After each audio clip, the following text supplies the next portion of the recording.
कहीं से भी बस पैसा आ जाए, मुझे और कुछ नहीं चाहिए। कहीं से मुझे कोई नौकरी दे दे और पैसा आ जाए, सारी प्रॉब्लम्स ठीक हो जाए। तो एसटीडी पीसीओ की शॉप भी बंद हो गई। उसके बाद मैं कई जगह इंटरव्यूज़ के लिए गया, हर जगह फेल होता चला गया, कुछ समझ नहीं आ रहा था क्या होगा। अब मेरी लाइफ का टर्निंग पॉइंट आया।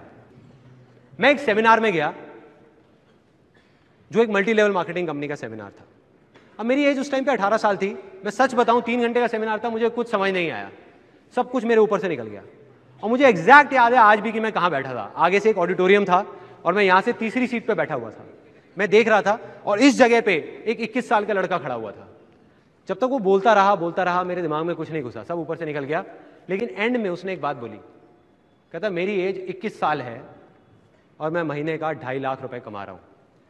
उसमें उन्होंने क्या किया होता, उस चेक की बड़ी सी फोटोकॉपी कराई हुई और स्टेज पे खड़े हो गए ऐसे दिखा रहे थे। अब मैं वहां बैठा हुआ जीरो गिन रहा था, 1 2 3 4 5। मेरे दिमाग में आ रहा था, मैंने कहा ये तो सच में कमा रहा है 2.5 लाख रुपए महीने का।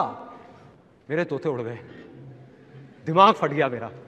मैंने ये देखा था जिंदगी में कि भैया 10-15 हज़ार रुपए के लेवल पे पहुंचने में भी सालों लग जाते हैं, और यहां दूसरी तरफ एक लड़का है मेरे जैसा ही जो कह रहा है कि मैं 2.5 लाख रुपए महीने का कमा रहा हूं। और वो 1 सेकंड लगता है, 1 सेकंड, वो सेकंड था मेरी जिंदगी का।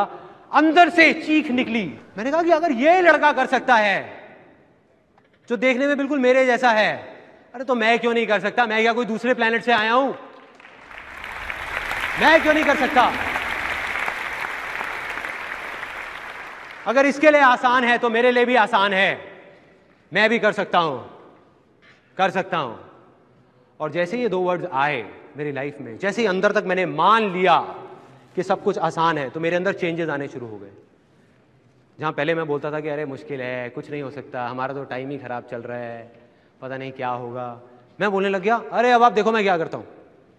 अरे 2-2 लाख के चेक तो ऐसे ले आऊंगा, कंपनियां खड़ी कर दूंगा, अभी आप देखते जाओ, अभी आपको पता नहीं है क्या होने वाला है। और सब बोलने लग गए थे कि संदीप तो पागल हो गया है। अब ये एक बहुत मजेदार पॉइंट है, जब भी आपको लोग बोलने लग जाएं कि आप पागल हो गए हो, तो आप समझ जाओगे आप सही ट्रैक पे हो।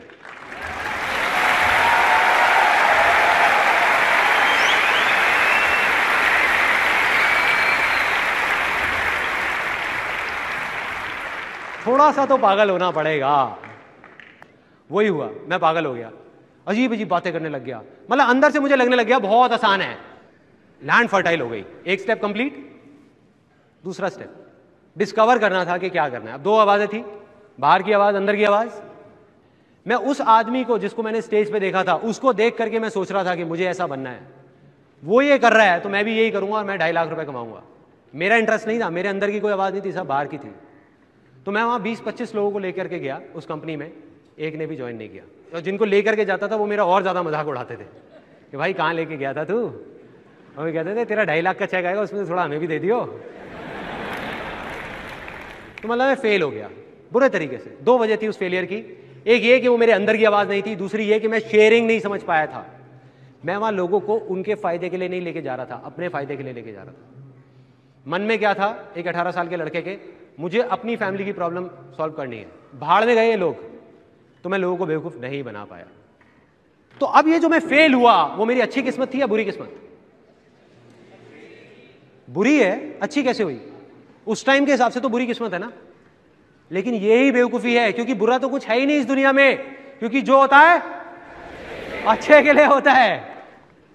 Success comes from experience and experience comes from bad experiences. मतलब के सक्सेस है, अगर वो आपके पास आ सकती है तो सिर्फ एक्सपीरियंस से, और एक्सपीरियंस अगर आ सकता है आपके पास, वो आ सकता है खराब एक्सपीरियंसेस से, अच्छे एक्सपीरियंसेस से नहीं।